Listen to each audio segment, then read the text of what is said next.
Bonjour à tous et à toutes. Bonjour. Alors nous sommes en Ardèche en ce moment, nous sommes en stage et on aimerait bien partager avec vous l'instant présent, ce que l'on vit par rapport à l'instant présent et à l'instant aimant. Ouais.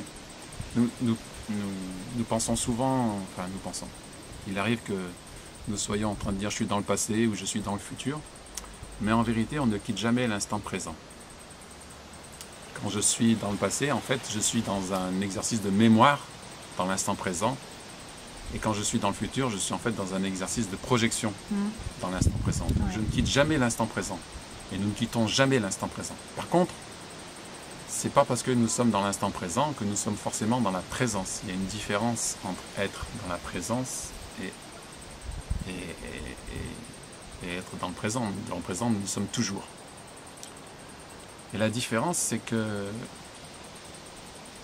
si je suis dans le passé, le fait d'être dans la présence, ça veut dire que je vais voir que je suis en train de remémorer des choses et je me vois en train de penser et de tourner vers le passé.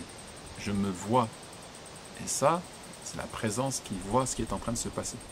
Je me vois en train de projeter vers le futur et de faire des films.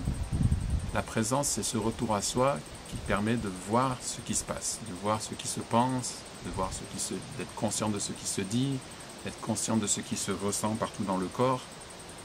C'est ça la présence. Et c'est cette pratique-là qui est très précieuse.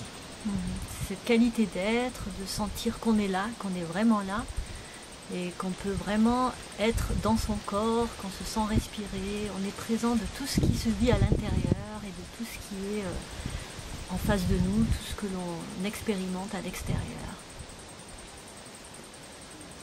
Ça paraît très simple, mais c'est pas évident, parce que on n'est pas habitué du tout à ce genre de pratique. On a plutôt tendance à toujours être justement soit des allers-retours entre ce qu'on a vécu avant et ce qu'on projetait.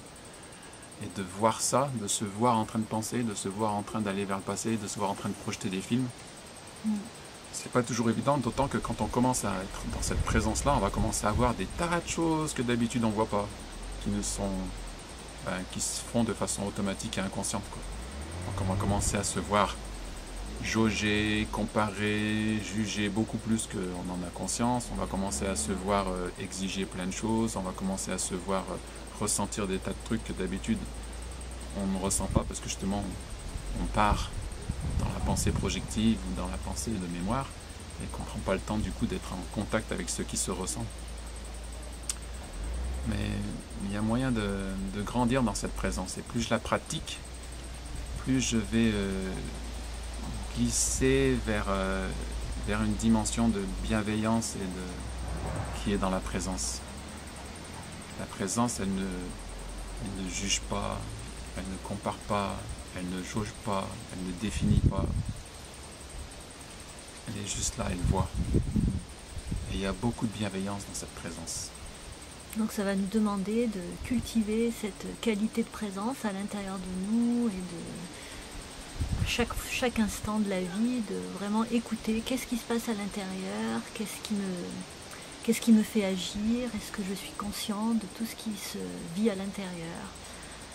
Une des étapes très importantes, c'est d'être vraiment conscient de ma respiration, comment je suis dans le corps, quelle sorte d'émotions me traversent, de ne pas juger, juste d'être bienveillant par rapport à ça.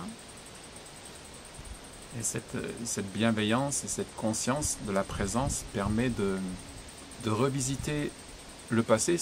Enfin, le revisiter, c'est pas tellement qu'on va le revisiter, c'est que la vie nous offre des tas de situations qui font qu'il y a des choses du passé qui remontent, il y a des réactions qui remontent, il y a des souvenirs qui remontent comme ça, des états qu'on a déjà rencontrés, de peur ou de blessure. Et c'est dans ces étapes-là, dans ces moments-là, que la présence est très importante, parce qu'elle permet à